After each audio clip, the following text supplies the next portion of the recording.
124,8 miliar men. Crazy. That's a lot of money. Jadi ada group of people ini IO sekitar 20-an diutangin. Kok direkturnya nggak tahu ada kegiatan nggak ada anggarannya? Iya. Nggak ada Jadi kegiatan kasarnya nggak ada aja, anggaran. kasarnya kalau misalnya kita tiba-tiba ada event besar, Cuy. masa lu nggak tahu? Lo mesti punya platform, mesti masuk ke platform spesifik untuk bisa mendapatkan keadilan. That's pretty wild man. 10.000 hektar hutan dipakai untuk tambang nikel oleh pejabat, dia nyebut spesifik bro. Serius? Nama tahanannya itu Prakasa Kita Booming. Oh kita bumi. Oke. Jadi play of words kayaknya nih. Familiar nggak sih?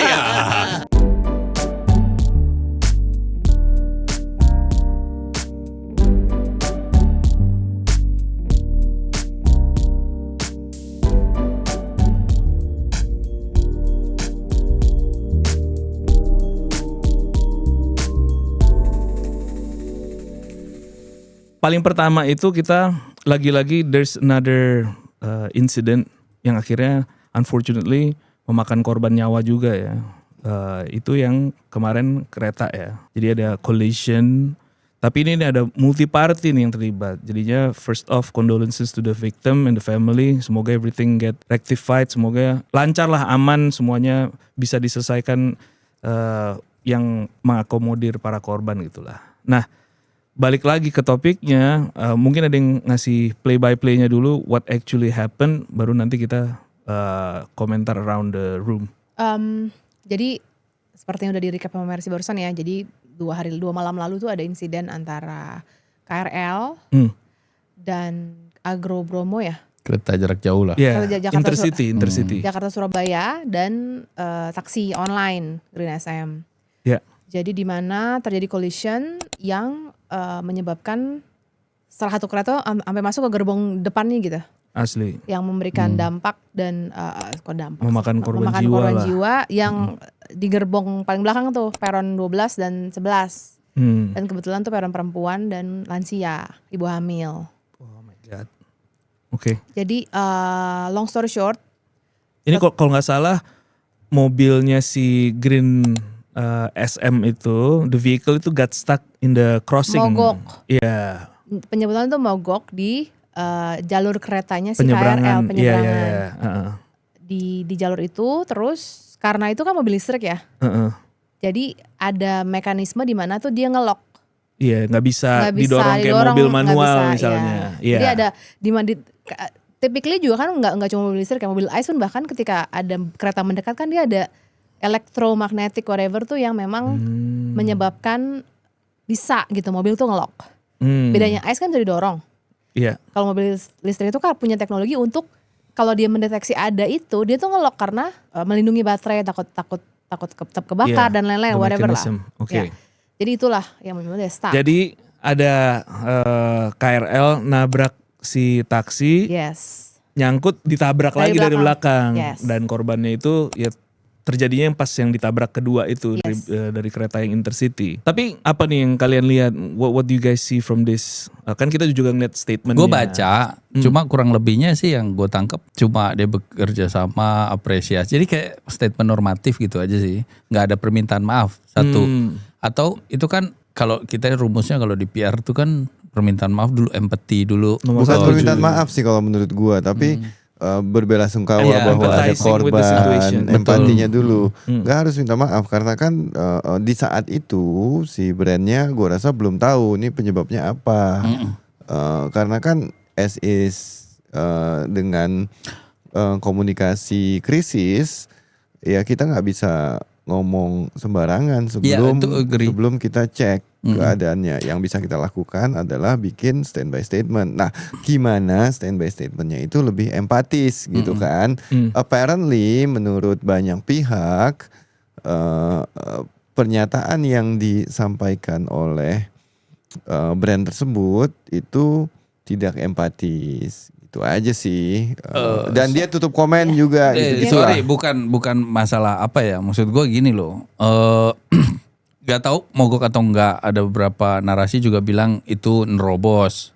Karena kan kejadian Green SM ini nggak cuma pertama kali kan. Ya. Ya, Dan juga itu mesti di-note. tercatat gitu loh dalam ingatan publik sama jejak digital. Gue pernah share lah di sini kalau nggak salah di grup kita. Berapa dihitungin lagi? Nggak Satu, dihitungin, dua, dua, sampai Iya, 15. ada yang kebalik, ada yang naik Ada ke yang atas masuk ke dalam orang, kali.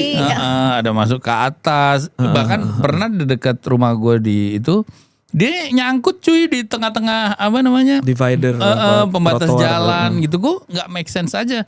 Ini apa problem kendaraannya, technicalities-nya, apa memang kapasitas the supirnya? driver. Gue bukan apa ya, gue mau bandingin sama yang satu lagi tuh, yang warna biru-biru itu. Artinya ada mekanisme quality control terhadap supirnya gitu loh, Karena drivernya. kalau dari diskusi di luar sana itu bahwa mereka rekrutmennya itu massal ya. Dan besar-besaran dan masif gitu dan cepat. Ya. Jadi kalau menurut gue pasti akan ada aja sih mungkin nggak semua step-stepnya di skip gitu. Cuma for the sake of expansion Yeah. ada very fast ya kan Oh, ya. Oke. Jadi pada akhirnya kan arah diskusinya apakah ini device malfunction atau human error? Itu satu. Gitu kan? Yang harus dicari Gue tahu. belum sampai ke sana dulu nih. Kita satu-satu nih kita runut ya. oke. Maksud gue itu dulu. Bahwa yang pertama udah ada persepsi duluan, ada apa? Ini bad perception terkait Oke. taksi itu. Brandnya.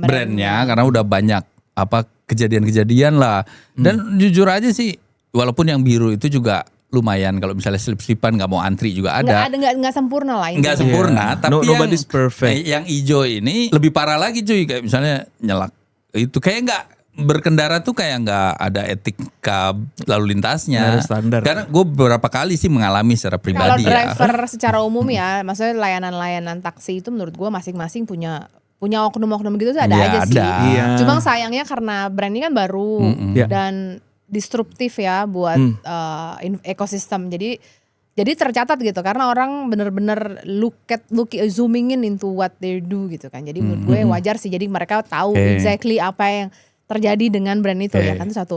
Tapi kemarin juga gue sempat baca bahwa di dalam kan biasa kalau pelang kereta kan ada ini ya, ada apa sih namanya? Tutupannya Ada tuh loh. tutupannya ya. Pelang. Nah katanya palang. di Bekasi itu di the exact jalanan itu katanya nggak ada pelang itu karena dihambat sama ormas. Oke. Ada tuh narasi itu bahwa nggak ada Interesting. karena adalah isu sama ormas yang jadi itu dijaga sama ormas. Sampai dia yang whoever yang ngomong soal ini tuh sampai ngetek-ngetek Pemda bahwa lu harusnya lebih Lo cek lebih ini berani nih, cek dong di gitu. spot untuk Ya, lu harusnya sebagai pemerintah daerah pasti. harus lebih enforce gitu, jangan sampai lu kalah sama ormas. Oke, interesting. Jadi banyak banget dan layer. a lot of moving pieces to the story sih sebenarnya. Iya, dan kebetulan Bupati Bekasinya kalau nggak salah ditangkap KPK sih. Masa? Yang Ade Kuswara Kunang itu kayak beberapa Oke, bulan sebelumnya. ya semoga dia dari balik jeruji besi dia bisa melakukan sesuatu untuk Enggak, mengatur traffic. gini. Ya itu udah ada catatan satu kejadian insiden itu. Apakah itu pelanggaran atau enggak? Itu butuh apalah investigasi Ya, tadi whatever lah. balik lagi tadi apakah itu human error, apakah itu device malfunction? Karena kan ini ya tadi yang disebutin Steph kan bahwa ada mekanisme di mobilnya yang kalau ada benturan dikit dia mati. Total. Bisa Like a lah. safety Misalnya, feature yang safety mungkin feature. nggak Biar mesti mobilnya nggak dilihat gelinding nih. gitu, nggak gelinding, orang nggak bisa nyolong, banyak Atau- lah. Iya, kalau lu lagi nanjak ini kan nggak mungkin dong lu tiba-tiba misalnya. Atau apakah sopirnya bandel nabrak perlintasan kereta yang nggak ada penjaganya misalnya. Kita juga nggak tahu Real detailnya. facts-nya. Tapi gue rasa dalam beberapa hari ke depan atau beberapa pekan ke depan ini akan terkuak lah pelan-pelan kan. Karena isinya kalau di sosial media sih banyak asumsi dari Spekulasi, asumsi, Banyak spekulan lah ya intinya. Spekulan. Jadi banyak Kejadian conspiracy keduanya theories. kan ditabrak kereta KRL. Exactly. Ditabrak KRL karena dia nyangkut di tengah. Iya. Kejadian ketiganya ditabrak KRL yang nabrak itu berhenti kan otomatis kan ditabrak sama Intercity, Argo. yang antar Argo. Argo kota. yang tentunya kecepatannya tinggi lah di Lebih belakang tinggi, lebih karena tinggi.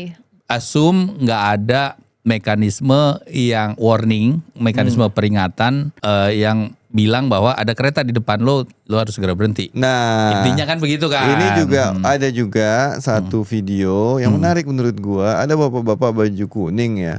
Dia mempertanyakan ini apa yang dilakukan. Dia mempertanyakan kepada petugas KAI di situ. Dia mempertanyakan, ini kok nggak ada warning sehingga ketika terjadi kecelakaan di depan, masa kereta di belakang nggak tahu. Itu dia. Ya. Nah, harusnya ada mekanisme itu.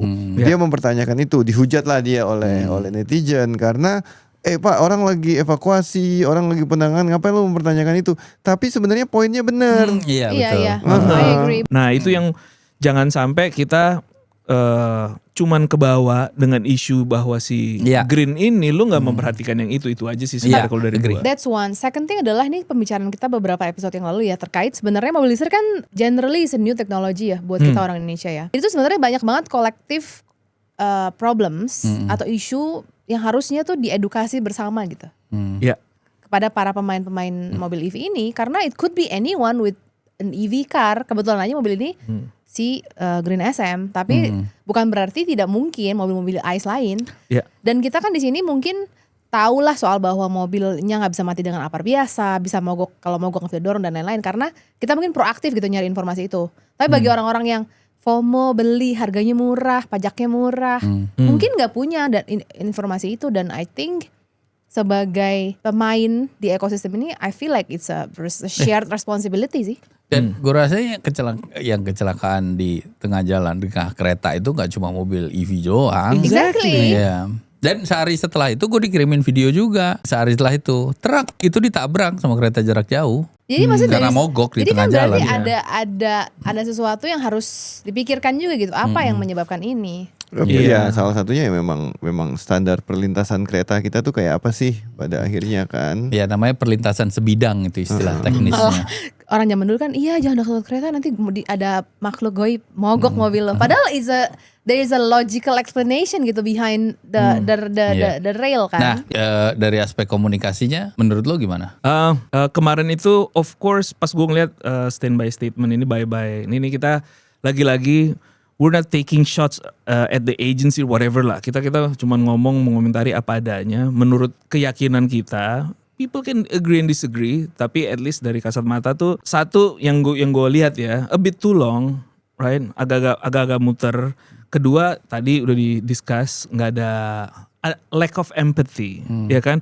Ini kita nggak ngomongin siapa salah siapa, tapi first you need to empathize with the situation gitu. Bahwa Ada sih gue lihat sih. apa? Ada sih empatinya, tapi maksud gua nggak seperti Awi bilang dia kayak nunggu investigasi lebih lanjut apa segala macam. Kalau gitu. menurut gue ini I'm not sure apakah observasi gue bener atau enggak. Tapi kalau dari point of view yang membuat standby statement itu kayaknya dia tuh react pengennya cepet. Karena dia tuh pengennya facts-nya keluar dulu gitu bahwa I'm aware of the situation. Pengen get ahead of the Yes, news. betul. Kayak harapannya. cepet Udah, gitu. benar. Tapi secara communication dari PR perspektif tuh kan nggak cuma factual, nggak cuma secara legal gitu kan. It's not that. There's a lot of element lah. Bukan hanya itulah. Ya, it's a lot of element dan a lot of layer gitu to the story. Tapi kalau dari just looking at the first paragraph and second paragraph tuh ini I suspect yang mungkin yang buat orang legal. Just want to be quick, let it out there. Gue aware. I'm Di saat working. yang bersamaan aman. Yes, I'm working with the Legally authority. aman. Tapi legally ini udah fix. That's how I suspect whoever approve this Yeah. statement ya. Nah, tapi gue penasaran pertanyaan yang tadi Awi sebut juga. Is this system atau orang?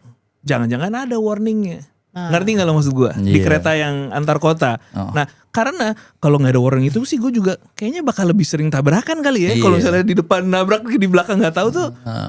Kayaknya karena kan kita mobil mogok ini udah sering banget cuy terjadi. Sehari-hari kita ngeliat ya mati deh nih orang nih. Ya kan? Tapi gak kecelakaan.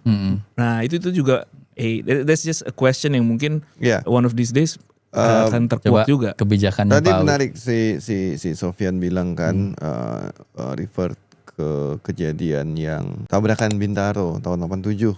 Ini menarik karena kan waktu itu kereta Rangkas Bitung dan Senja Utama Solo Oh iya, pernah ya. tabrakan karena salah satu kereta melanggar sinyal Ya. human error. error. Jadi sinyalnya ada, Nah, tapi dilanggar. Entah ketiduran, entah nggak tahu lah. Apa catatan gua nggak detail itu.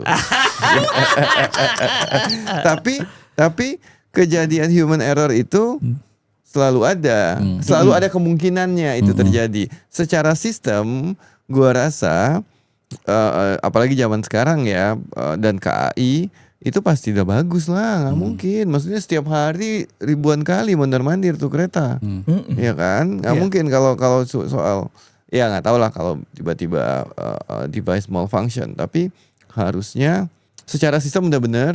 Tinggal sekarang penyidikan mereka. Ya, tinggal apa sih KNKT yang lah kita terjadi? lihat. cuy, Itu aja. jangan sampai kereta ini they already know something tapi nggak dikomunikasikan. Iya. Mati cuy kalau itu kalau itu benar terjadi, that's wah lu kacau sih.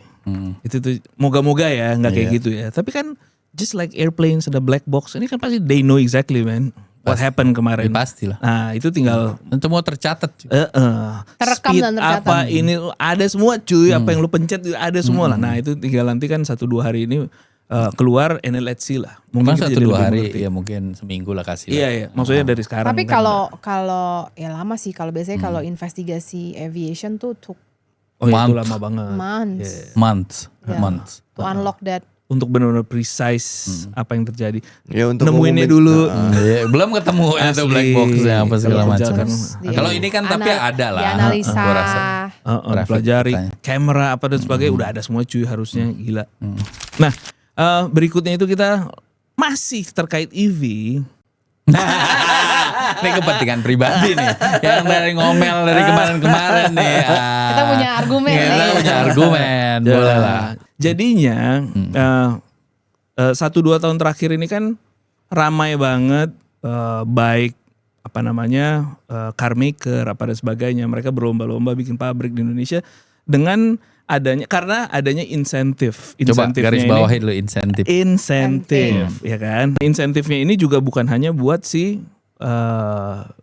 businesses, tapi buat si Pengguna. pengguna juga, Pembeli. customer pembeli gitu kan. Nah sejak itu ya kita nggak tahu apakah emang lagi ngetren EV, apa karena insentifnya, apa karena kombinasi, who knows. Intinya penjualan tuh sempat nanjak lah, pelan-pelan dia nanjak gitu dibanding sebelumnya lah, sebelum ada insentif tuh nggak ada lah, non-existent gitu ya penjualan EV tuh Ya, 1% aja nggak nyampe lah gitu. nggak ada 0, kalau nggak salah 0, waktu itu. berapa lah nggak tahu. Tapi sejak itu tuh lebih banyak masyarakat menggunakan mobil listrik, termasuk at least kita di meja ini semua ada EV, right? Ada lah kita, dan kita termasuk orang-orang yang membeli ya. Gue nggak tahu lu ya, kalau gue waktu itu Awi juga beli. iya. Kalau gue itu karena the incentives itu yang menarik. Kalau lu take out insentifnya, honestly Nggak. gue nggak tahu gue beli apa enggak. Dia belinya sebelum insentif itu cuy. Insentif dong. 2020. Enggak, insentif tuh cuy. enggak. Wait. Ini Pajak 0% lo, kalau enggak Oh, lu pajak gua 0%. 0%. Enggak, menurut gue ya, dari perspektif pemerintah, kenapa ada insentif? It's simply to just expedite the adoption of EV. Betul. Tapi betul. nanti gue akan tarik nggak tarik itu it's my discretion gitu loh, karena Oke, iya. itu argumen lo. itu argumen gue karena sebagai negara kan. yes, karena gimana caranya gue bisa mempercepat Menteri PPA dia sekarang. mempercepat adopsi EV di mana masih banyak tuh resistance ya kan Ya. terkait apa namanya Kan kita keluarin survei waktu itu. kayak Ya, ada range charging anxiety, facilities, ada range range anxiety, anxiety. Kita mending refer ke survei kita waktu ada itu. charging, pokoknya banyak lah infrastruktur yang belum cukup dan Ya. lain-lain. Coba Wi catatan lo survei kita waktu Ini itu. perspektif kota besar ya, maksudnya gue di Jakarta gitu. Ya. Kenapa gue beli ya karena Ganjil genap. ganjil genap misalnya, pasti, itu udah ya pasti kan ganjil Itu genap. insentif. Itu insentif. Dan pada saat gue beli, I'm fully aware that mungkin aja ini semua nggak akan ada lagi gitu. Are you fully aware? Fully aware. Hmm. Makanya gue pada saat plat nomor, kalau bisa ganjil deh gitu. Padahal kan orang ngapain lu kan ini bebas ganjil genap. Gue bilang kan ini nggak forever. This could be gone in like 5 years. Oke. Jadi gue I think ahead gitu. Kalau nanti udah nggak bisa, gue tetap bisa berjalan dengan di hari ganjil. Tadi menarik Steph bilang soal poin pemerintah ya. Kalau dari sudut pandang gue tuh melihat pemerintah dalam konteks EV ini tuh cuman soal pemerintah ngasih insentif pajak ke EV itu tujuannya itu untuk kurangi impor BBM, ya kan? Itu salah satunya. Tunggu Terus bentar. Sekali lagi kenapa? mengurangi impor BBM. Ya kan? Kedua, Ya, lanjut balik lagi lagi. pemerintah mendorong industri baterai lokal. Ah, Ya karena bagian dari hilirisasi. Itu kan bagian Iya. dari hilirisasi itu program. Nickel ya, nickel. Nickel. Program penting. Nah, kalau kita kemudian diskusinya berpindah ke soal pajak, nah ini insentif. Nah, pertanyaan gua nih, Sofyan mungkin bisa menjawab ini ya. Apakah pajak ini itu stimulus terhadap industri yang tadi gue sebutkan atau sebenarnya subsidi untuk orang kaya? Asik. Gimana, Sofyan? Sofyan sebagai pemilik 2 unit Belas. mobil Unit. EV, ya kan? Adalah orang kaya. Mata Nah, Gimana? makanya dia memperjuangkan ini karena dia mau tetap mendapatkan Enggak. privilege subsidi terhadap orang kaya ini. Gue rasa both. Gue mau jawab dia ya. Pertama, apakah insentif untuk industri satu, dan itu both. Karena resiprokal. Lu nggak, misalnya gini, kalau dari sisi industrinya udah banyak kok insentif nggak cuma buat industri EV ya. Ya. Macam-macam, ada tax holiday lah, macam-macam. Adalah Berbagai industri mendapatkan berbagai insentif lah. Adalah. Different. Ya, different industry, different incentive. Cuma itu tadi betul, ngurangin solar. Ada isu-isu net zero emission lah waktu dulu-dulu tuh, gue ingat banget itu. Hilirisasi nikel. Ujung-ujungnya yang dijual sini baterainya LFP, yang nggak pakai nikel misalnya ya. Oke, itu satu. Nah, gimana expedite ini kalau bahasanya step? Mempercepat ini ya harus dari sisi bayarnya dikasih insentif juga dong. Ya. Insentifnya dari sisi bayar kan pajak satu, nggak ada BBN, pajak PPN juga nggak ada, PPNBM, Waktu itu. BBN itu hilang kan, biaya balik nama. Terus kemudian ganjil genap, Ya. terus kemudian pajak yang tahunan. Gue kemarin ngasih si Agus, gue perpanjang mobil gue kasih 1 juta. Gue kira sisa 300.000 kali ya. Baliknya berapa? Dia balikin 850.000. Akhirnya cepet gue kasih Agus. Jadi balik ke gue kaget juga loh. Kok semurah itu pajaknya? Yang which kemudian gue sebagai pemilik mobil ngerasa nggak fair. Di situ gue bilang ngerasa nggak fair. Lu merasa nggak fair? Gue ngerasa nggak fair. Oke. Karena gue udah bisa keluar ganjil genap aja buat gue udah cukup gitu. Oke. Terus dengan ngisi listrik, pengeluaran gue bensin jauh lebih berkurang. Biasa setiap minggu keluar 500.000 buat beli Pertamax turbo gitu misalnya. Gue garis bawah ya Pertamax turbo. Yang gitu. sekarang harganya berapa? Tunggu dulu. Ntar kita update. Lanjut. Iya, terus gue ngisi bensin ngisi listrik paling 150.000 seminggu gitu. Gue sebagai itu ya ngerasa ini nggak fair aja buat gue. Sedangkan orang-orang yang harusnya dapat subsidi nih kayak kita bicara insentif, artinya kan bentuk insentif itu jadi subsidi dong buat gua. Harusnya kan pajak bisa lah, mungkin gak usah mahal-mahal amat, misalnya harganya samain deh sama mobil bensin 5 juta wajar ya setiap tahun kita pakai. Terus kemudian orang-orang yang misalnya tadi penjual pinggir jalan, sekarang harga plastik tuh naiknya gila-gilaan segala macam, mereka nggak dapet yang kayak gitu-gitu.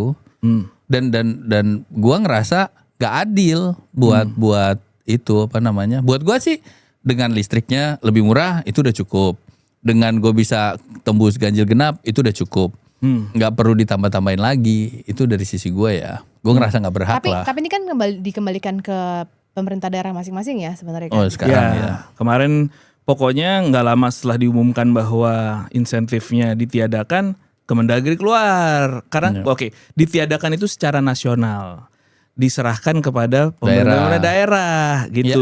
Keluar tuh statement. Tapi Gua enggak, gua iya, gua enggak, gua Purbaya iya. juga kan ngeluarin statement kan bahwa ini bukan dihapus tapi digeser. Apa bahasanya tuh? Geser gini, karena ada transfer dana daerah itu yang dikurangi nilainya gede banget. Gue udah ketemu lah beberapa pejabat daerah ya, itu sebetulnya kalau di belakang sih ngeluh pemerintah pusat punya utang sama gue sekian ratus miliar, ya apalagi yang kemarin dikurangin, itu semua orang udah pada tahu lah. Nah jadi mungkin digeser itu maksudnya ya lu cobalah tarik dari sini misalnya ya untuk cari-cari tambahan. Karena bahaya bro. Karena kenapa? Pemerintah daerah itu adalah yang berurusan langsung sama publik di daerah-daerah. Sedangkan kalau pemerintah pusat kan izinnya tuh banyak kan tuh urusan-urusan sama korporat-korporat. Tapi kalau yang pelayanan publik ngurus KTP lah, surat kematian lah, mau kawin lah, mau segala macem. Itu tuh di daerah-daerah yang ngurus pemerintah daerah. Kalau paspor itu pusat. Jadi pakai balai-balai. Terus yang berikutnya lo kalau di SNK ya, gue nggak tahu kalau di Jakarta ya. Jakarta tuh ada PPN yang besarnya. Tiba-tiba di bawahnya tuh ada yang namanya Opsen. Apa itu? Nah, jadi di setiap daerah itu boleh nambahin pajak untuk masing-masing kendaraan tersebut. Itu untuk kendaraan biasa ICE ya. Nah, kalau listrik gue kemarin ketika gue baca berita itu apa yang soalnya ini jangan-jangan Opsen. Maksudnya, oke, pemerintah pusat nggak narik pajaknya, tapi daerah nyerahin masing-masing dan Opsen nilainya variatif. Setiap daerah beda-beda. Ada yang kalau nggak salah gue bayar pajak mobil 5 juta, terus ada opsennya 1 juta tambahan atau 2 juta tambahan, gitu-gitu loh yang menurut gue. Dan gue rasa setiap daerah, dan di daerah ini nggak banyak cuy mobil listrik. Jakarta aja kali yang banyak, kecuali di kota-kota besar ya kayak Surabaya, Jakarta, Bandung, Jogja, mungkin Semarang. Tapi kalau daerah-daerah yang ke kota-kota kabupaten itu nggak banyak. Iya, jadi sebenarnya kita it's a big city problem sih ini. Iya. Kan? Adopsinya juga paling tinggi kan di kota-kota besar. Balik lagi kalau gua itu tujuannya apa? Partially kan lo tadi udah sebut tadi ngurangin penggunaan BBM, ya kan? Setelah itu obviously polusi lah. Ini kita spesifik polusi dari kendaraan bermotor ya. Lu jangan belakang-belakangnya tunggu dulu nih, ya kan? Polusi. Itu tuh kalau lu literally tukerin, ya kan, mobil listrik dengan mobil, of course man, Jakarta langitnya nggak kuning lagi, itu tuh for sure lah, guaranteed. Cuma pindah tempat lain aja. Iya, pindah tempat lain. Yang ada PLTU batu baranya. Nah, ini menarik juga. Waktu itu kan kita selalu ngobrol itu bahwa di Jakarta, Jawa in general itu kan selalu surplus listrik, right? Betul. Nah, listrik itu kalau lu nggak pakai kan angus, begitu aja. Ya, lu nggak bisa simpen di baterai, cuy. Baterai kagak ada. At Bukan, least. PLN itu harus take or pay. Jadi ketika dia dealing sama IPP itu atau dia nyediain IPP, Independent Power Producer, gue sediain lo 500 watt, lo ambil atau enggak, itu lo bayar Nggak full. ngaruh, pokoknya lu bayar. Itulah intinya, ya kan? Itu. Dan secara energi juga begitu. Kalau lu nggak salurkan, lu hilang cuy, angus. Iya. Jadi subsidi kita ke PLN jadi kebakar sia-sia. Betul. kan? Kira-kira. Makanya kan kemarin itu salah satunya mobil listrik dong kita majukan. Jadinya bisa keserap nih Iya. kapasitas pembangkit listrik ini kepake, terserap begitu kan. Code logiknya begitu. Terus ada juga untuk gimana caranya mengundang investasi lagi-lagi dari luar. Hyundai nomor 1. Hyundai lu bikin di sini dong. Kalau lu bikin di sini, gue keluarin kebijakan ini, lu nanti ini gitu. Nah, kalau misalnya sekarang tiba-tiba baru 3 years into it lo cabut, itu menurut gue lagi-lagi nunjukin how volatile iklim investasi di Indonesia. Jadinya gue nggak ngomongin kitanya bisa nyerap lah, ya kan? Iya. Maksudnya we're not rich or anything, tapi ya kita bisa lah kalau cuman menyerap pajak-pajak setahun sekali Atau ini at least gitu-gitulah. ngerasa nggak pantas dapat subsidi, at least. Iya, itunya Dia teriak-teriak kecil, kemarin. bukan masalah itu. Tapi gue masalah konsistensinya. Lagi-lagi it's about the consistency aja sih. Pas lo bikin kebijakan, lo udah mengundang orang Iya. untuk masuk ke Indonesia, invest nggak tahu how many billion dollars into the country itu, lo idealnya you stick with it itu sampai lo perhitungkan lah apa yang mereka iniin tuh, make sure gimana caranya they can say good things about the country, about the government. Mereka kalau ditanyain, Hyundai gimana kemarin investasi Indonesia? Aman bos, ya kan? Kalau sekarang gue nggak tahu jawabannya apa. Gue biarkan ke Hyundai lah untuk menjawab. Tapi intinya itu. Jadi kita kadang-kadang gue bingung, kita puter-puter nyari FDI. Lu yang ada aja lu nggak pelihara men, ya kan? Lu nggak protect investasi-investasi yang udah dilakukan oleh pihak asing. Why? And this is not the first time kan. Maksudnya sorry gue nambahin bentar. Maksudnya sebelumnya gue di industri smartphone juga sama dengan ada regulasi-regulasi yang quote unquote menghambat gitu. TKDN waktu itu. Dan di mana gue ngerti konsepnya bahwa ini untuk menumbuhkan industri lokal dan lain-lain, tapi nggak jelas juga, nggak clear gitu. Dan nggak ada kepastian bahwa harus yang benar tuh seperti apa dengan mekanisme-mekanisme yang nggak paham juga sih sebenarnya. Oke, terakhir sebelum gue ini, kemarin tuh gue nonton interviewnya Fitra Eri, ya kan, Fitra Eri di Sindo, shout out Sindo News. Nah itu kurang lebih sama lah. Kalau dari kacamata dia sebagai, dia bukan siapa-siapa sih. Iya dia ngerti mobil, dia bekas pembalap apa dan sebagainya. Tapi dari kacamatanya dia yang hidup di industri itu, ya konsistensi itu perlu. Jadinya kalau lo mau ubah sebenarnya at least time based. By kapan cuy, kalau gitu. yang baru beli kemarin kan lo baru tanda tangan, lo bete gak sih? Asik, lo dijebak sih. Misalnya, kalau lo beli sekarang, ini kita sampai 2030. Perlahan abis itu turun, insentifnya abis itu turun, abis itu hapus. Nah itu satu. Yang kedua, gue suka yang kalau di Amerika, itu berlevel-level nih. Udah Insentif, ya kan? Asik. Nggak, Kita jadikan meme nih bentar lagi. make sense in a sense, ada federal. Ada juga state, berlapis. Lu bisa dapat dua-duanya, bisa dapat satu. Ya kan kalau lu mau cabut yang federal lu umumin oke, tapi ada state-nya gitu. Nah, dan mereka tuh untuk memancing, untuk stimulate, tapi ada batasannya cuy. Itu yang menurut gue smart. Karena 100.000 mobil pertama untuk merek tertentu. Itu pinter men. Jadi kalau lu udah dapat 100.000, geser dong. Iya. Merek lainnya gue harus hidupkan juga. Jadinya jangan semuanya Tesla. Tesla oke, masuk ke Ford. Ford udah habis kuota. Orang mikir kan, gue beli Hyundai deh. Hyundai dapat lagi dan seterusnya. Nah itu mungkin yang bisa, something like that. Nggak perlu plek-teplek, tapi menurut gue kalau lo scheduled, semuanya clear, dikomunikasikan dengan jelas, menurut gue it's gonna be less controversial aja. Pas lo mengubah. Ya, jadinya kalau tadi balik ke pertanyaan gue, apakah ini stimulus industri atau subsidi orang kaya? Kalau gue tangkap dari jawaban Mercy, ini stimulus industri. Banget. Sementara It's kalau not about bagi us, man. sementara kalau bagi Sofyan tuh stimulus subsidi orang kaya. Iya kan? dia. Iya. Terus apa kesimpulannya, Will? Nah, itulah dia tadi. Enggak, itu karena resiprokal. Kalau menurut Sofyan suka nih ngasih jawaban di tengah-tengah nih. Digantungin ya. Nah dia tuh orangnya sangat diplomatis. Diplomatis. Cocok jadi Politically diplomat. correct ya. Cocok jadi diplomat sebenarnya. Enggak sih, sebenarnya enggak cocok. Dia merasa dia cocok, tapi enggak Enggak cocok. sebenarnya. Dia appear cocok, padahal enggak. Oke, kita lanjut lagi nih. Ini nih mungkin closer to what we do every day lah. Kemarin itu tiba-tiba ada sekelompok orang komplain, nuntut Kemenperin cuy. Iya. Jadi ada group of people ini, IO sekitar 20-an itu diutangin totalnya 124,8 miliar men.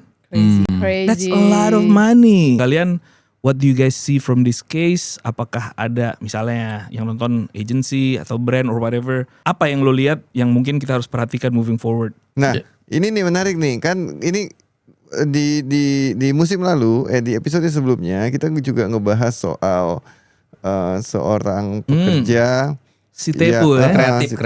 Pekerja kreatif. Tepu. Nah, yang gue tangkap dari ini itu adalah kan kita vendor, katakanlah kita juga vendor kan. Kita vendor. Vendor bekerja berdasarkan surat perintah kerja SPK.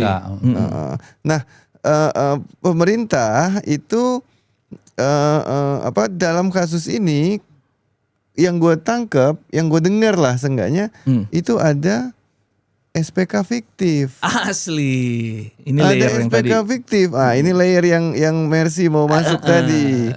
Kebetulan gue udah masuk duluan. Dia motong. Tapi nggak apa-apa. Nah, diduga dibuat oleh oknum pejabat Iya, PPK. untuk kepentingan pribadi. Nah, ini gimana dong? Iya. Gimana dong? Maksudnya gue ngebayangin diri gue sendiri ya. Maksudnya ini lembaga negara ini. Lembaga negara cuy. Membutuhkan jasa profesional yang kita tawarkan. Dia mengeluarkan SPK, surat perintah kerja, ditandatangani di segala macam.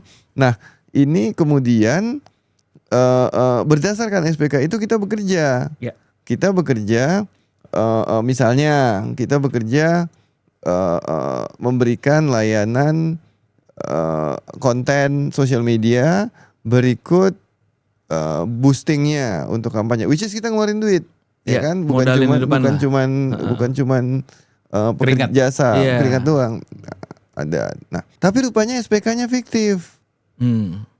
Nah, yang menjadi pertanyaan gua adalah kalau kita yang memberikan jasa ini, SPK fiktif itu nggak menguntungkan si orangnya, si pelakunya. Merugikan kita iya. Tapi menguntungkan lembaganya. Menguntungkan dia apa enggak? Iya, menguntungkan Itu kan jadi- lembaganya. Menguntungkan lembaganya. Kan perintahnya itu kan kalau SPK ya. Misalnya nggak, kita pernah di pemerintahan ya, Wi. Lo inget lah ya. Lo inget lah, lo pernah kalian jadi dulu yang ASN melakukan lo. ini. Kalian yang melakukan ini Nggak, dulu. jelas nggak kalau dulu. Emang Makanya kita cepet-cepet keluar. emang gua ASN. ASN cuy. ASN gue ya statusnya. ASN statusnya. Iya, gue terima gaji di negara sih, Iya. APBN. Jadi gini, pengalaman kita yang udah pernah kerja di itu ya, ada proses lelang, ada proses itu banyak kan sebetulnya dulu ya, gue nggak tahu yang sekarang ya, mungkin lebih transparan atau apa. Tapi ingat gue ya teman-teman deket aja gitu yang kenal PPK, namanya pejabat pembuat komitmen. Nah, ya kan biasanya gitu. Pejabat pembuat komitmen. Pak Nir dulu. Iya, Pak Dirwikoro kan masih inget. Nggak ada beberapa orang lah, tergantung Ada timnya. satkernya. Tapi dia kerjanya benar. Iya, dia kerja karena dia dari PPKP. Gue ingat banget waktu itu. Jadi itu oke, kumpulin vendor dilelang bener. Kalau bener orangnya itu beneran kejadian itu transparan dan akuntabel, kira-kira gitu. Karena dia juga kan nggak mau Ada proses ada ketika kita datang briefing atau pitching, namanya tanda unwising. Unwising. tanda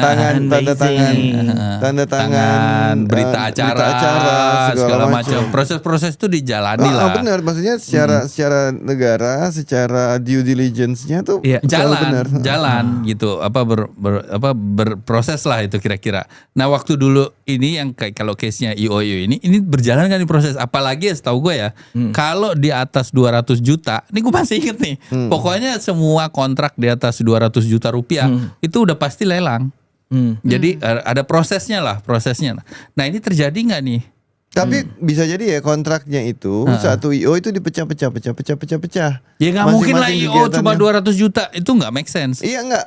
iya.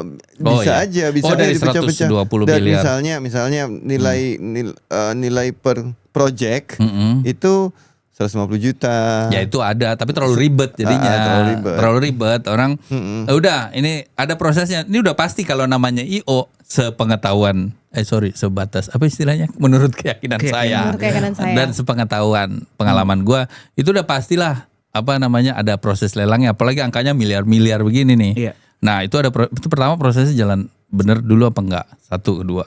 Terus yang kedua, yang diuntungkan nih nyambung Awi nih. Kan yang diuntungkan bukan PPK-nya.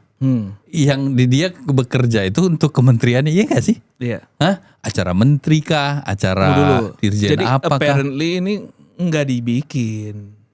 Itu fiktif. Fiktif. Enggak dong, nggak register. Enggak dong, kejadiannya ini terjadi loh, maksudnya Bukan. kegiatannya. Jadi dia mengatasnamakan diri dia, tapi barang-barang ini nggak pernah registered officially di kementerian, cuy. Makanya nggak bisa di follow up. Bukan. Iya, enggak dari sisi pemerintahnya, dari sisi Kemenperidnya itu proyek dianggap tidak sah. Ya kan? Iya, Karena pokoknya nggak ada proyeknya.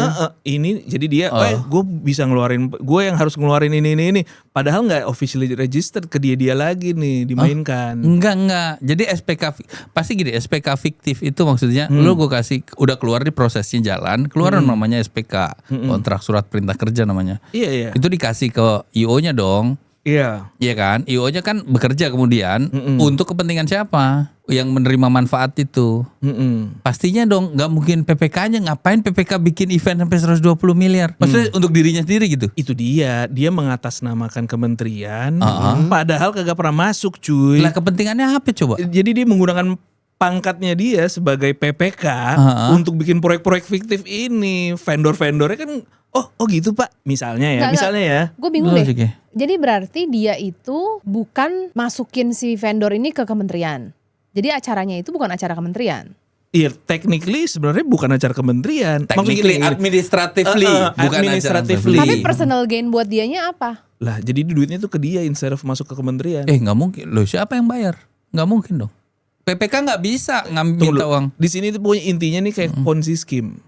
Jadi ada pemodal buat jadi yang baru-baru buat bayarin yang lama-lama cuy katanya. Ada komponen itu. Oh. Jadi bikin event lagi, oke ngambil dari sini bayarin yang kemarin. Bayarin gitulah kurang lebih.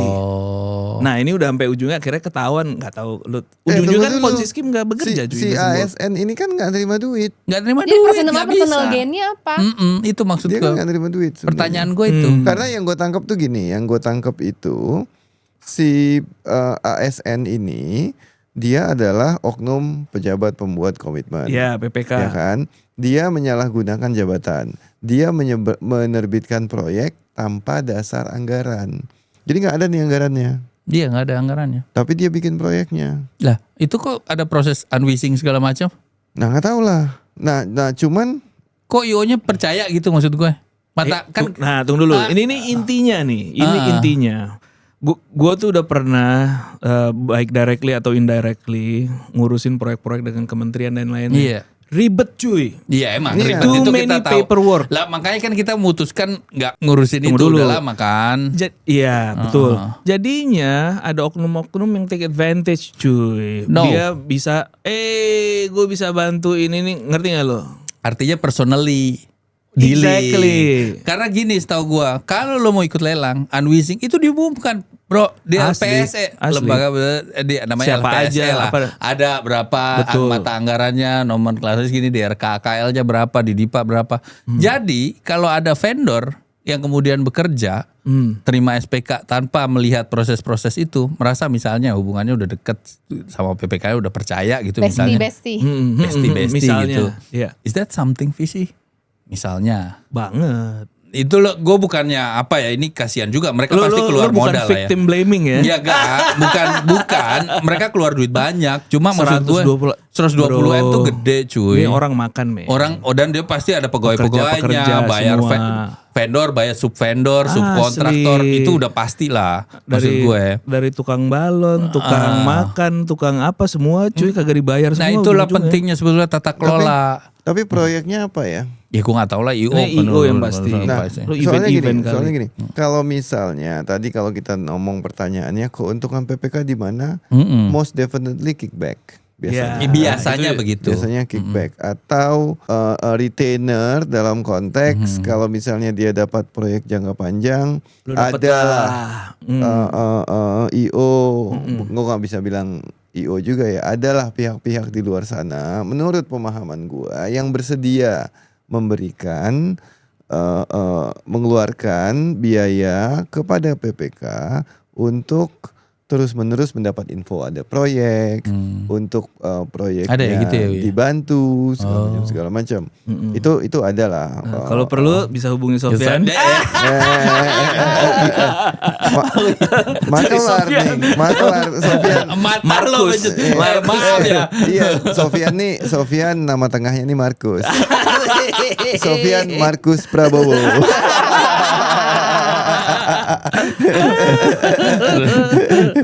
Ya itu masalah loh. Nah, proyeknya nih udah ada nih. Proyeknya tuh pendampingan UMKM Oh, di ini lain beberapa lagi. kota Nah, ini lain sejak lagi nih. 2023 itu Di proyeknya. beberapa kota ya. Pendampingan UMKM. Tapi pasti dong ada pejabat Kemenperin yang Iya. ikut dong, entah di level eselon 4 kah, eselon 3 kah, atau Cuy. staff kah, gue gak ngerti. Nggak mungkin nggak ada yang makan uang. Bitch please.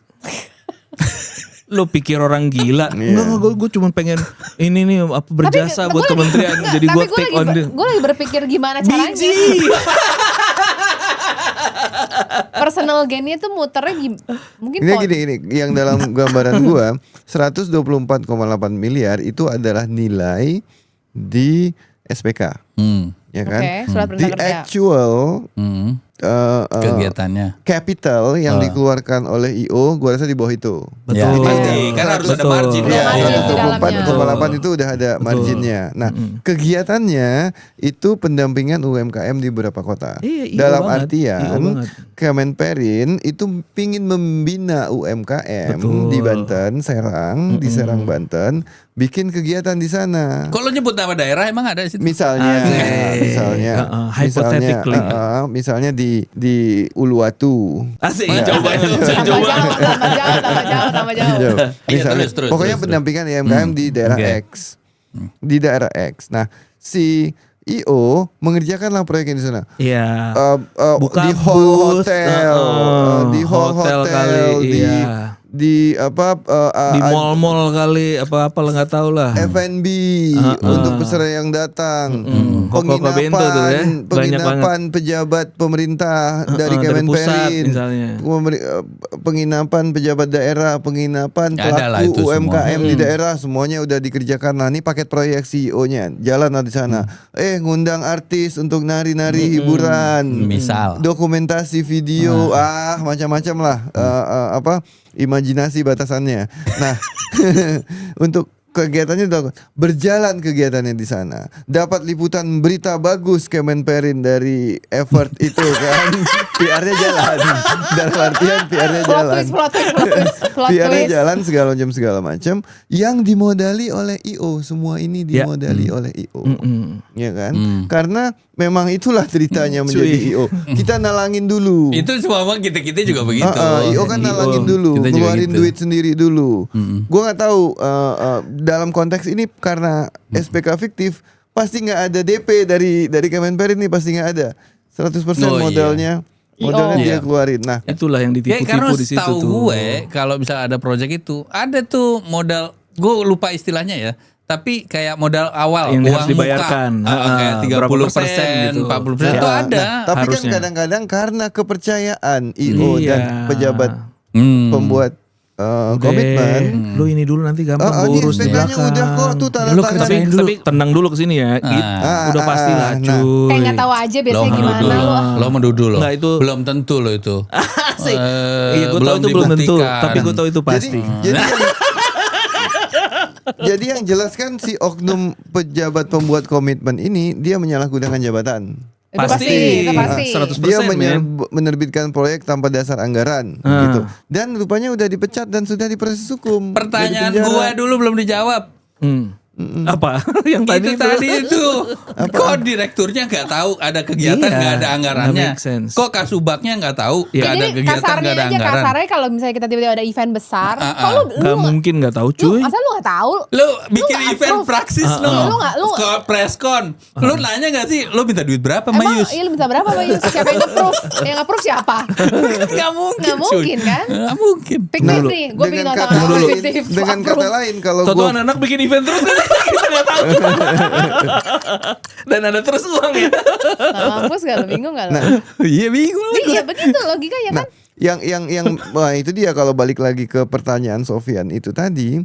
Jadi sebenarnya di sini masalahnya bukan cuma proyek fiktifnya aja, Apa? tapi pengawasan proyeknya gimana. Iya. Nah, ya kan kalau di kita Iya. kan ada pengawasan proyek. Iya, ini manajer proyek. Ah, soalnya. Di kita ada dan itu bertingkat Iya, itu iya, kan. berlayer. Ada account lead, ada supervisornya lagi, ada kita lah.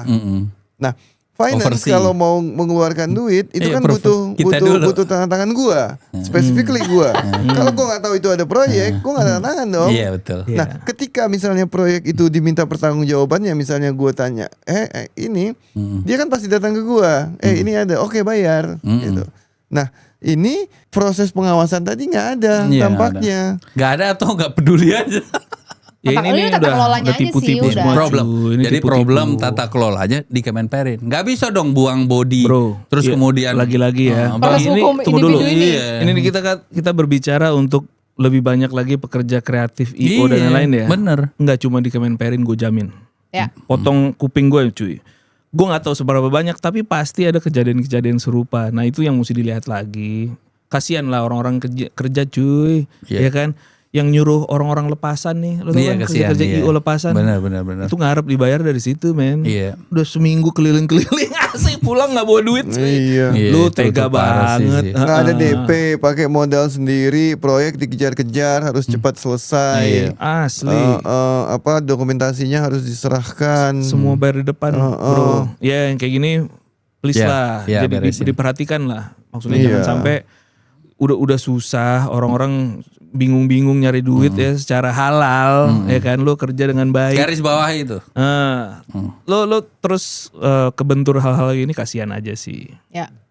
Oke. Nah ini nih ada menarik juga sih. Udah sering lah beberapa kasus itu pada akhirnya kan ini related sama yang tadi ya. Kadang-kadang kasus itu untuk bergulir, untuk bisa berjalan kayak butuh virality cuy.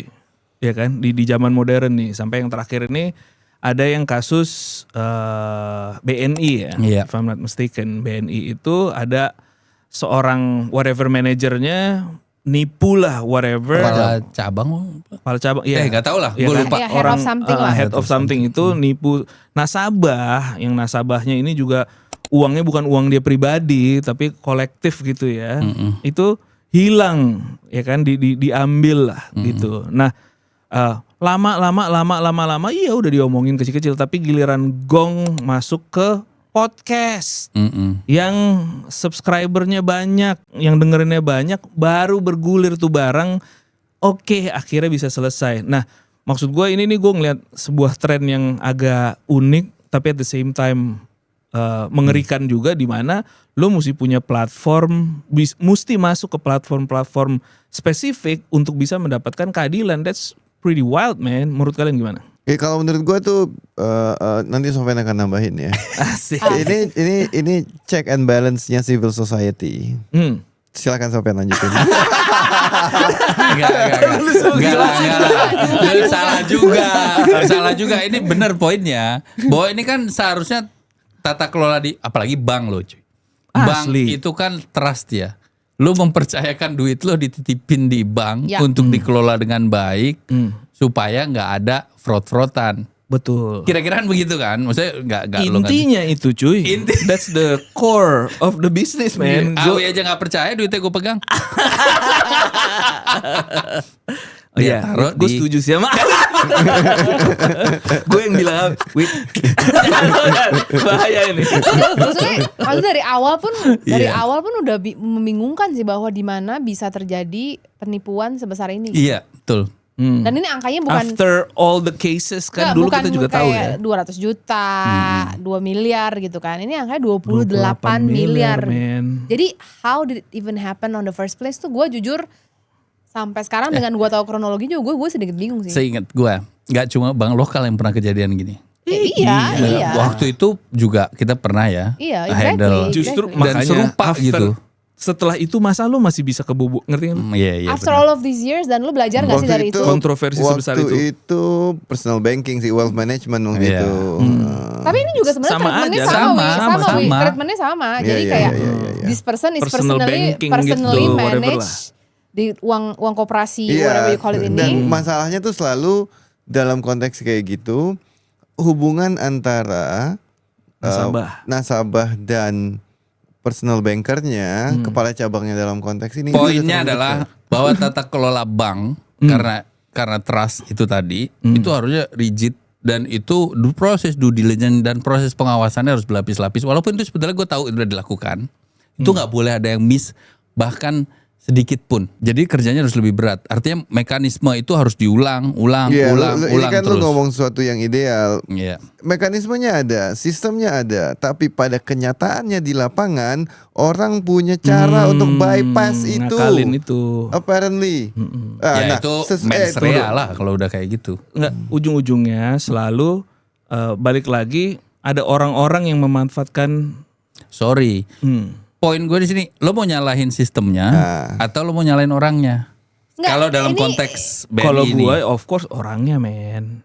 Nggak, we have to agree bahwa ini banyak nih elemen dan layernya nih banyak Iya. nih. Jadi nggak cuma antara bank dan Nasabah. nasabah. Sistemnya juga, dan banyak juga pengguna bank itu kan tidak teredukasi ya. Maksud again kita di kota besar gitu. Iya. dimana kita semua akses informasi dan lain-lain tuh banyak kan, tapi banyak juga orang-orang di daerah yang tidak punya equal opportunity untuk mendapatkan informasi-informasi itu.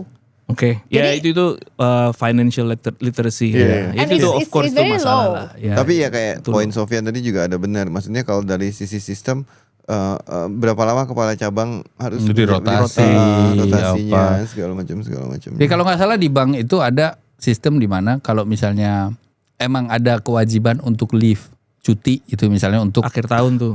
di posisi-posisi penting tertentu untuk memastikan bahwa tanpa lu pun Jalan sistemnya nggak nih? jalan. Itu penting. Ya. Gue nggak tahu ya di bank-bank gede yang swasta sih gue tahu ada. Iya, iya. Betul. Kalau Tetangga di- gue tuh ada kayak gitu. Iya. Kayak lu pakai nggak pakai pokoknya lu gak bisa masuk Oh, kerja. iya. Akhir Iya, tahun lu bener. mesti keluar gitu. Nggak mesti akhir tahun, nah Nggak, pokoknya lu ada, harus block dijatahin, leave gitu-gitu block tuh. leave. Iya, Block leave. maksudnya dia di enforce tuh at least temen gue ya. At the end of the year. Lo kalau masih accumulated, lo gak bisa kantor cuy, lo Iya. keluar. Iya. Gitu. Mau lu pakai, mau nggak mau lu mesti habiskan. Jadi nggak Iya. bisa carry over ke tahun berikutnya. Nggak bisa, betul. Iya. Betul, salah satunya untuk mengekspos those practices. Tunggu dulu. Jadi kalau lu hilang 2 minggu dan tanpa apa namanya tanpa break. Iya, kan? tanpa break. Wajib sekian lama Ya. tanpa break. Iya, nah, betul. itu memang that's a pretty good idea juga sih, bukan hanya buat lo Iya, mentally, gua lihat tapi buat ada. kayak gitu-gitu tuh, buat sistem. Gimana kalau check kita system. juga perlakukan di sini? Gue gak setuju. Asik. Tapi kita bisa perhatikan. Saya terima masukan good, Anda. good try. Tapi belum saatnya kayaknya kita. Enggak itulah. Lu kemarin nonton film, Oh iya. ya kan? Iya. Ghost in a Cell. Iya. Ini kan gue belum nonton, tapi gue lihat Gua juga pemberitaan belum nonton. heboh. Oh, itu. Kayaknya ada prestasi-prestasi yang belum dicapai sebelumnya, dibeli ya kan sama di negara-negara tertentu tuh. Gue lupa angka dibeli untuk 28 ditayangin. negara kalau nggak salah. Misalnya, Ah, that's pretty lupa. dope man. Iya. Shout Terus- out ke Joko Anwar jadinya. Sofyan gimana? Lu kasih jangan spoiler alert Enggak of lah. course, tapi Gue nggak sebodoh itulah. iya, Iya. nggak selalu. Lanjutkan. Gak selalu. Tapi senantiasa. Biasa. Enggak, jadi intinya. Lu udah nonton? Gue udah nonton. Apa yang lu experience man? Dan Bener, selesai. hype-nya bener ini. Iya, gue nonton film-film lain juga yang boleh-boleh. Buat ukuran film Indonesia sih bagus sih. Oke. Apa namanya? Dan anyway, tadi gue lihat postingan sekilas 2 juta orang yang udah nonton. 2 juta. Itu Lu iya. salah satunya ya? Gue salah satu dari 2 juta. Kayaknya lu orang. mesti ketemu langsung sama Joko Anwar. Enggak sih, tapi gue nggak banyak nonton filmnya dia juga. Cuma Iya. karena hype aja terus, oh ini gue harus nonton. Karena banyak pesan-pesan yang relevan aja. Kayaknya ada pesan-pesan terselubung ya yang diselip-selipin. Nggak Berdasarkan cerita. terselubung. Oh, nggak gamblang. Itu eksplisit, buset. Eksplisit Nggak, udah nggak langsung. terselubung ya? Udah nggak terselubung. Gue Oke. kayaknya ada dendam pribadi ya, maksud gue ke Dicurahkan ke dalam film, ini. itu. Oke. Pertama, nih gue sebutin bukan spoiler ya, tapi ini udah ada di mana-mana juga. Udah diomongin. 10.000 hektar hutan dipakai untuk pabrik buat tambang nikel oleh pejabat. Dia nyebut spesifik, bro. Serius. Nyebut spesifik. Oke. Jabatannya apa? Itu Oke. satu. Terus tahanan akibat korupsi. Jadi ada napi Oke. korupsi. Itu Keliling-keliling namanya. ya. Enggak dapat fasilitas mewah Iya, dalam iya, itu. iya, Terus si kepala lapas itu kayak melayani itu kayak Asli, cuy. hotel. Cuy, iya. Kayak personal assistant Kayak gue liat-liat PA, kadang-kadang. Iya, nama tahanannya itu Prakasa Kita Booming. Oh, kita bumi. Oke. Jadi play of words kayaknya nih. Familiar gak sih? Ah. Terus abis itu nama itunya nomor ininya tanggal lahir Samuan. Nomor itu napinya. Oke. Terus abis itu berkali-kali diulang-ulang. Kita kan hidup di Indonesia di negara inilah, bukan di Norway. Ini kan bukan ibu kota Norway. Lu tau gak ibu kota Norway apa? Solo. Oslo. Salah dia. Oslo. Gimana sih? Nah, tapi ini like a smart way of going around it gitu It's kan. explicit, man. Buat Iya, gua iya. sih udah eksplisit itu. Terus juga konstruksi sosialnya di dalam penjara itu like nggak ada hitam putih. Jadi orang di penjara itu masuk penjara karena something structural. Oke. Ada misalnya gini, oh dulu tanah gua diambil sama mafia tanah karena gua nggak punya Oke. apa yang cerita-cerita ada di koran-koran itulah. Ya. Terus habis itu dia marah, dia ngerampok Apa misalnya. mau ngebunuh or whatever lah. Whatever. Tapi selalu ada backstory ada yang backstory-nya relevan itu. dengan apa yang kondisi. kita, Dia banyak-banyak media apa Itu berita di intentional lah, pokoknya intentional intentional. media headline yang kita sering baca lah. Jadi relevan. Terus habis itu tapi yang mengena sih menurut gua karena diceritain ya dari awal. Tapi yang mengena adalah dia menggambarkan kondisi yang kita sering baca lah ya. Dia cuma ngomong terakhir-terakhirnya itu adalah di antara petugas penjaranya tuh ada 50 lah kira-kira. Tapi ternyata di akhir-akhir itu cuma 10%. Kok cuma 10% yang baik gitu misalnya. Siap dan katanya walaupun cuma 10% tapi cukup untuk membuat perubahan, membuat Indonesia jauh lebih baik gitu-gitu. Dan menurut gua itu pesan yang kuat banget di akhir ya.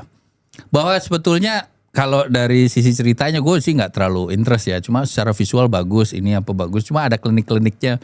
Mungkin bahasa dia supaya film ini mudah diterima gitu. sama certain Bukan kalangan, sama semua kalangan lah. Kan kita suka nonton film horor, trends itu segala macam. Gori-gori gitu ya. Gorinya sih mungkin agak di luar yang seperti biasanya ya.